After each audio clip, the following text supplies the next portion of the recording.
and gentlemen, are you ready for some football? That's right, the Social Sports Pad Network is proud to bring you the Hard Count. I'm Cobra, and I'm joined by Ryan and Frank. Hopefully, we will have more people come in, like Jamie and others from Newt City, and others from the network as well. So, in the meantime, say hi, guys. Hello. Yo, how's it going? Perfect. It's going. Perfect. All right. So for those of you who don't know, Week 1 has just begun. We had Thursday night football and Friday night football in Brazil, as of course the second coming of Touchdown Jesus in Brazil said hello to the Green Bay Packers and the Philadelphia Eagles, where the Eagles won last night, and of course in Kansas City, the Chiefs won by a toe against the Ravens. Legitimately, they won by a toe. So I guess you could say it was a total defeat. I guess you could say that. Yeah, let's.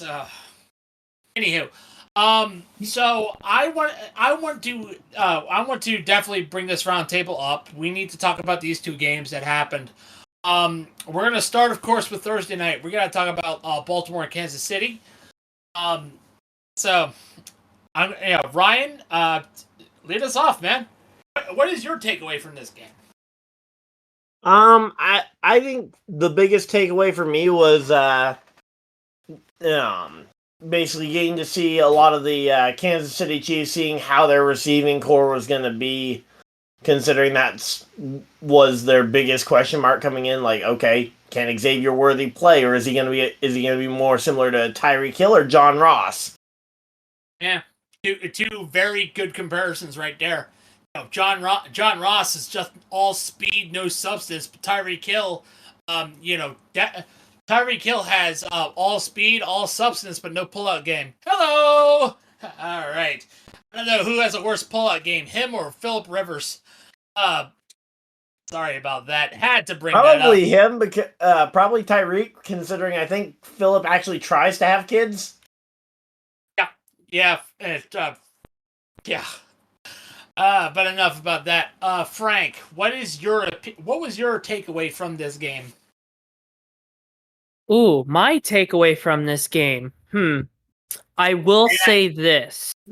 This is not my biggest takeaway from this game is it's going to take a lot for this to be the championship game that a lot of probably some pundits were predicting at the beginning of this year, because both of these teams, while both of them look strong against each other, they definitely are not the strongest in the league. And you could see from that Baltimore heavily hurting from the fact that they have a brand new offensive line, heavily hurting from the fact that Lamar Jackson had to run for his life out there.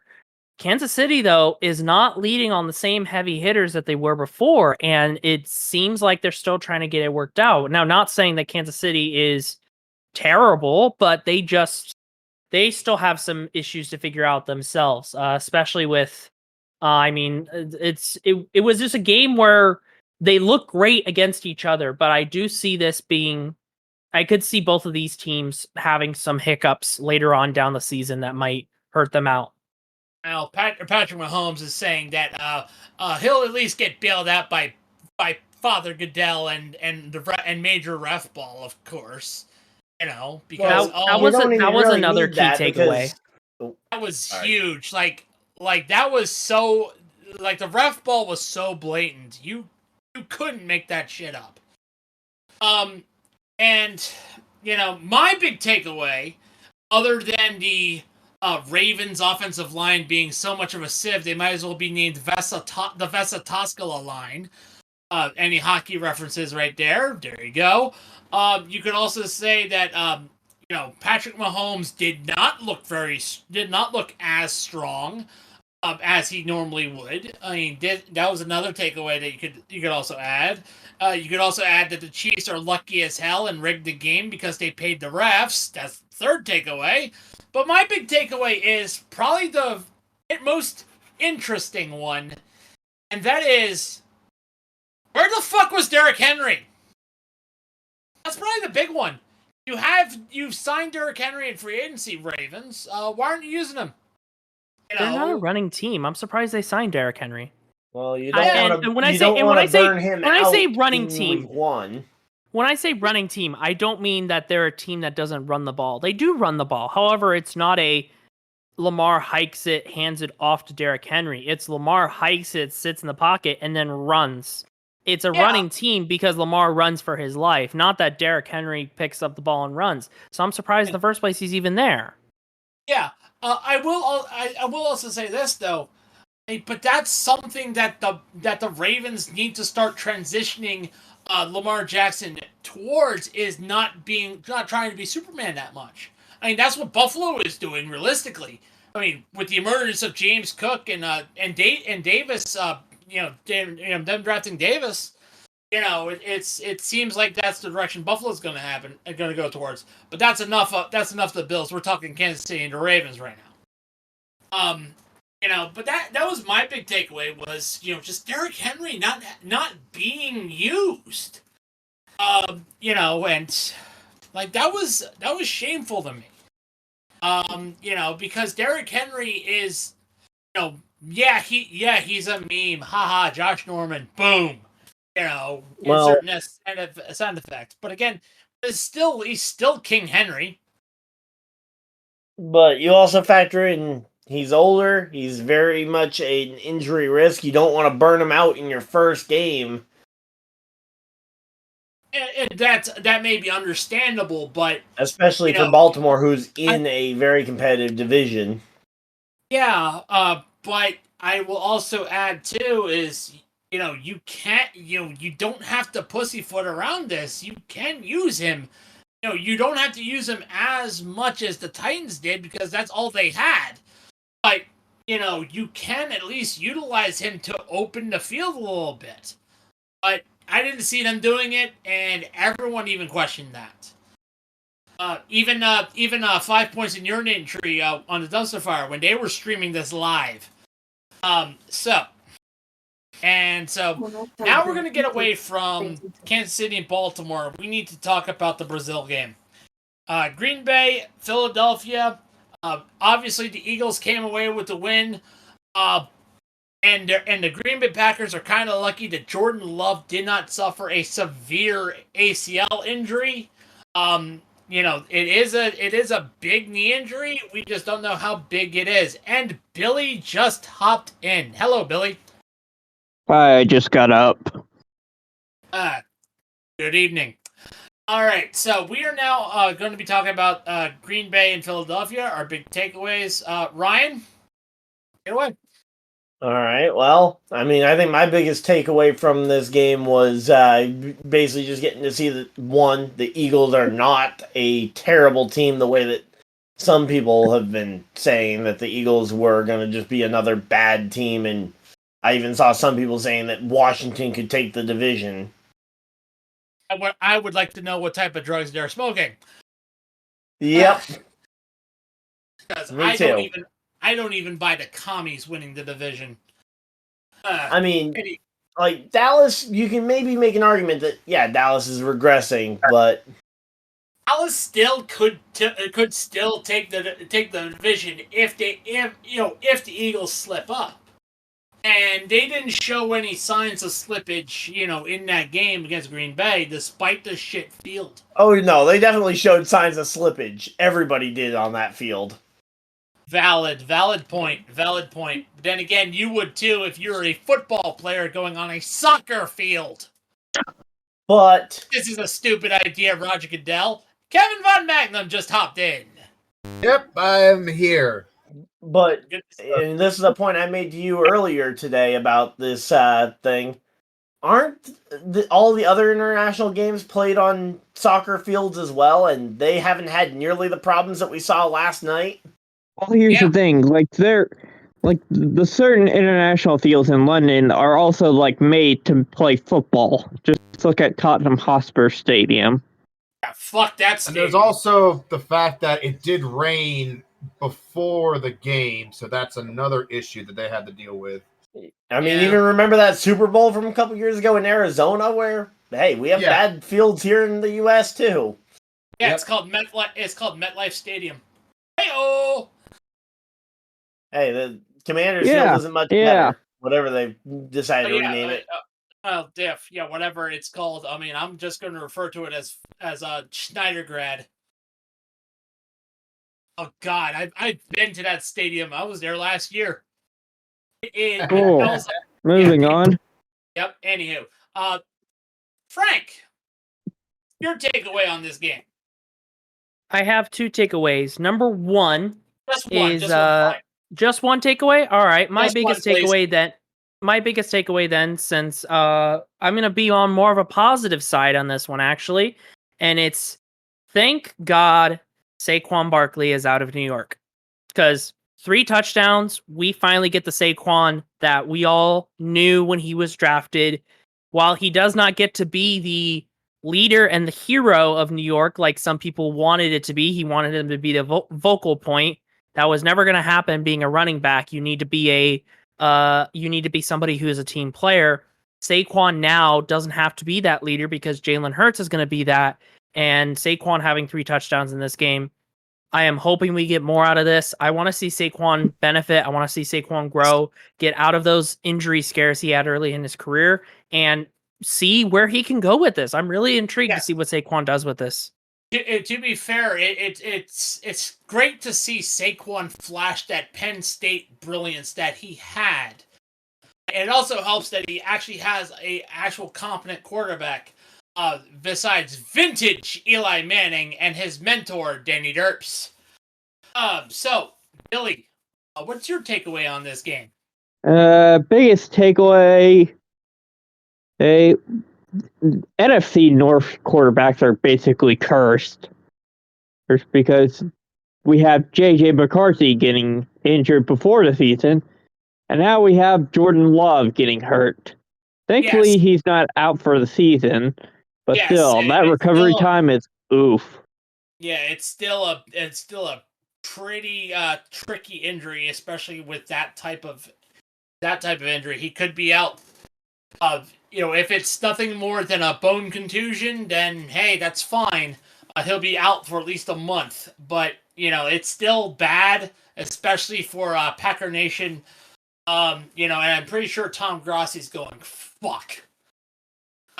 Even though he doesn't really cuss that often. Kevin, what's your big takeaway?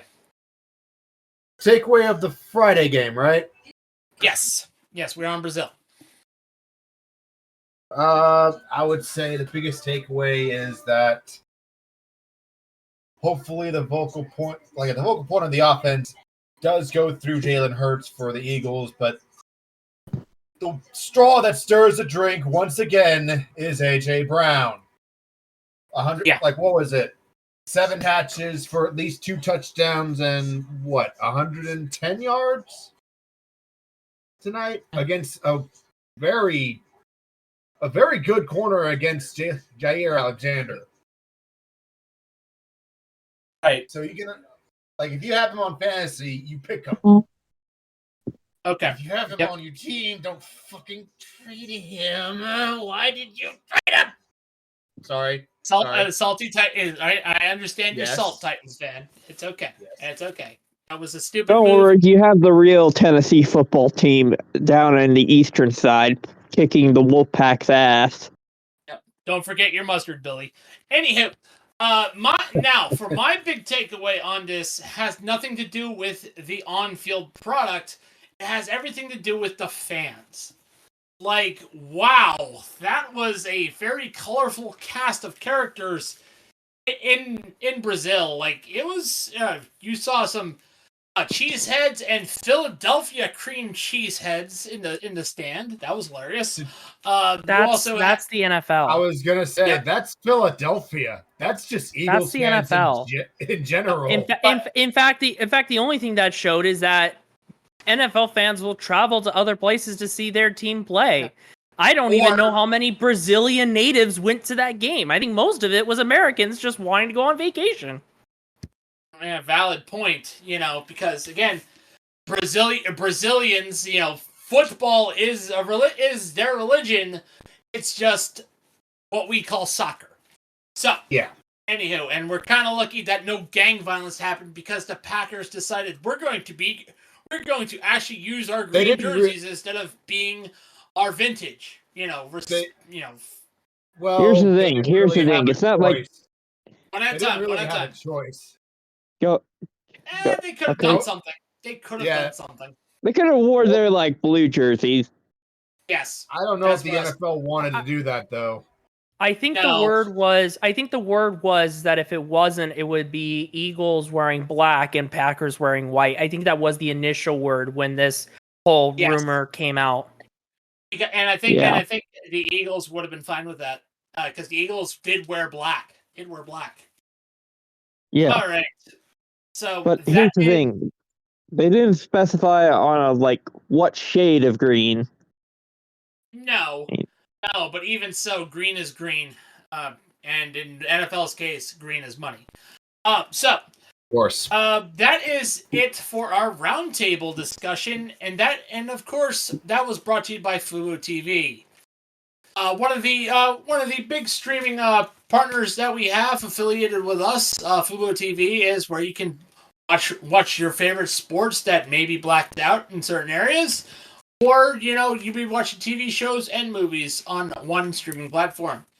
Use the link in the bio wherever you get your podcasts. Show the channel some love.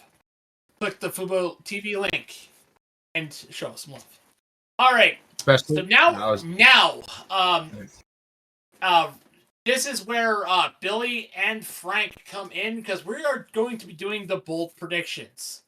However, we're not going through one game. Basically, we're not going one game at a time. No, I am going to basically give you, a random game from every time slot, except a Monday Night Football game. You both have to pick a winner. A winner. If you want a bold prediction, that's fine. Basically over under. And before we get started, guys, I want to remind everyone who's listening. We here on the Social Sports Pad Network and the Hard Count and any other podcast you listen to affiliated with us, we are not experts. We are just fans. Please gamble responsibly. We just want you to know that we are not experts.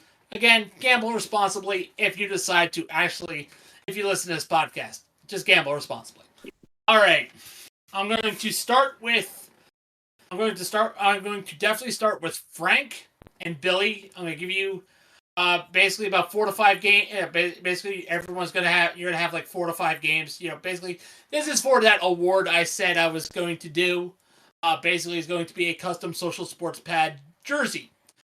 Basically, the winner of this week gets entered into a lottery and will, whoever wins. So, sound good? Yeah. All right. Yeah. Okay, so we're going to start with Frank. And of course, I'm going to start easily with Arizona versus Buffalo. Buffalo is favored by 6. Who you got, Frank? Buffalo. This is not even a question. Buffalo has to prove themselves, prove that they are ready to take the final step that's needed to get over their humps and get to a Super Bowl. And the Cardinals... That's what she said. Are they covering the spread, though, Frank? 6 points. I think probably, yeah. Okay, so taking the over. All right. Don't need bold prediction if you don't have one. It's okay. All right, Billy. Chicago, Tennessee. Chicago is favored 4.5. I say Tennessee beats the spread, but I will say this. This will be like a quarterback duel. All right, so this is going to be Tennessee. Right for Billy. All right. Now, Frank. You got Pittsburgh versus Atlanta. Pick wisely, motherfucker. Pittsburgh versus Atlanta. Ooh. The spread is 3 points. The spread is 3 points. I'm gonna say Atlanta doesn't cover the spread. I do think that this will be a very low scoring game. I do not see both teams being able to really widen the gap and have huge leads. I'm expecting this to be low scoring. I think both sides have too many holes to make this a big scoring game for either one. All right. Okay. All right, Billy. What's the game? Jacksonville versus Miami. Like I said, I'm going random, picking games for you. Basically, everyone, both you and Frank will have like 4 games individually, and then Monday Night Football. All Easy, right? Miami. You're going Miami on this one, and they're Yeah, and that's the first down. 3.5 points. And the Volunteers are driving down the field. I should be happy, but I know how this goes. So I'm assuming you're saying they covered the All spread right, as all right. well. What's the point spread? 3.5. Yeah. Oh yeah, they covered the spread. All right. This one's going to be interesting for you, Frank. Carolina and New Orleans. New Orleans are favored by 4 points.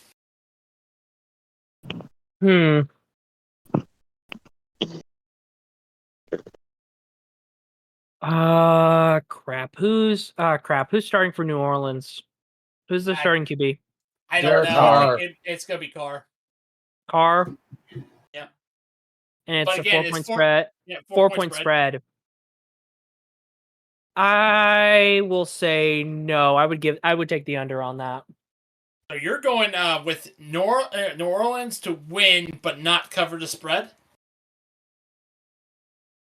I actually don't know. I think the odds are very much in New Orleans' favor, but it's also week 1. It's also Right. week 1 of a brand new NFL season. I'm not going to say that it's very obvious. I don't think it is. Okay, so New Orleans not covering spread, I'm assuming? No, they're not going to cover spread. No, I can see this being I can see this being a 3-point game. All right, but they are winning, correct? Yeah, just because it makes sense probability wise. New Orleans will still win the game, but they'll win by 3 points. All right, Billy. What game? Houston and Indianapolis. Houston is favored by 3. There is no bold prediction because fucking it's Houston and fucking Tennessee threw a pick. God damn it! Fucking. Just give me a winner, and if they're covering the spread, that's all I ask of you, brother. What's the spread? 3. Great. Yes, they're covering the spread. Houston's covering the spread. Okay. Colts win. All right. Ryan is saying that the Colts are winning. No. Yeah. All right. So now, Frank, Denver versus Seattle. Seattle is favored by 5.5. On. I know. I'm giving you a tough one, aren't I? Yeah, Billy's really mad that I'm getting a tough one. No, I'm not mad at you. I'm mad at Tennessee just committing personal fouls. Pretty much. All right. Yeah. We're almost done here. There's no way Broncos. There's no way Broncos. Not only there's no way Broncos come out with a win, but there's no way Broncos are going to. There's no way Seahawks are not going to come out of this without more than 7 points. I see Seahawks not only winning but covering the spread. All right, Seattle. All right, Billy. Las Vegas versus Los Angeles Chargers. The Chargers are favored by 3.5 over Vegas. Vegas covers the spread. Oh, you're going Vegas with the upset here. Yeah. All right. Oh, that's an interesting one. It's very interesting. All right, and of course, finally, the Monday night game. We have the Jets and the San Francisco 49ers. The Niners are favored by 3.5. Frank, Billy, both of you are covering this. Start with Frank. I'm surprised the spread is as small as 3.5. This should be a 6-point spread. There's no way the Jets are only walking out of there with a 3-point difference. Niners are going to absolutely murder the crap out of the Jets. It's going to be a massacre on Monday night. All right, Billy.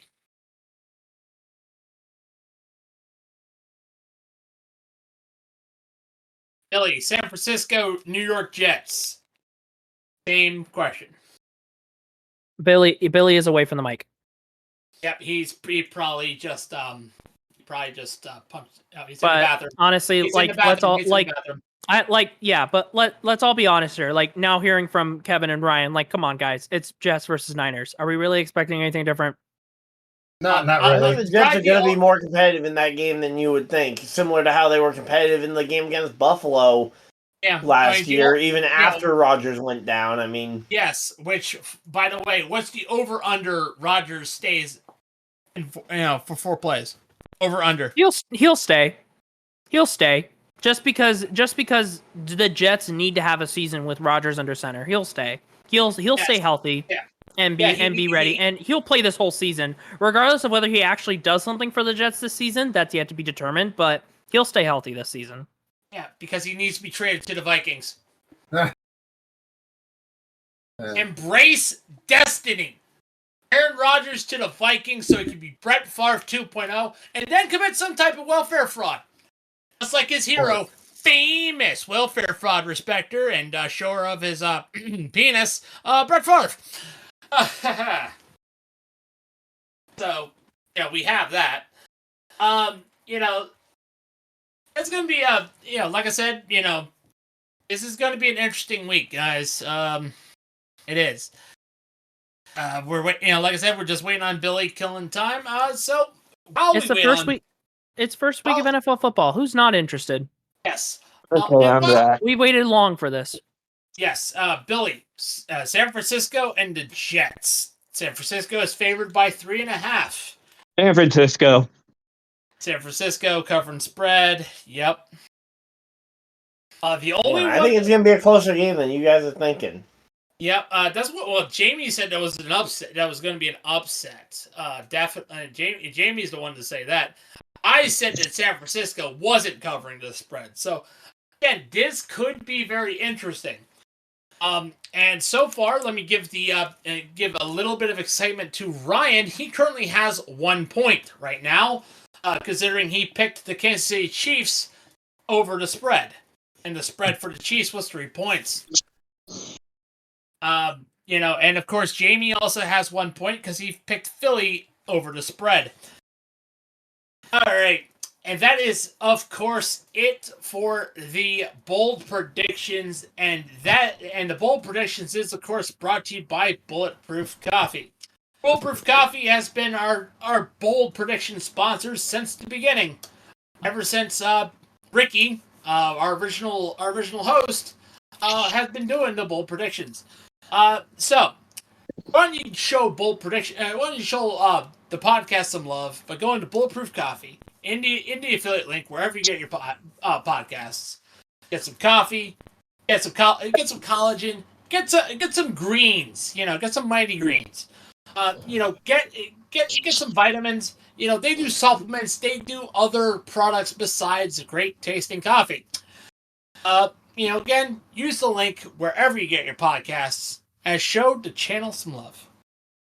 Okay. So, as we stated before, this is going to be an interesting first week. Obviously, I've had Kevin and Billy on this show before. Both of them are very hyped Tennessee fans. Billy especially, although Sword hype. Although he is more hyped for the orange and cream than he is for the Orange and white, dumbass. I had to go there because And then yours anxiety is coming in because the Wolfpack are on the red zone. Great.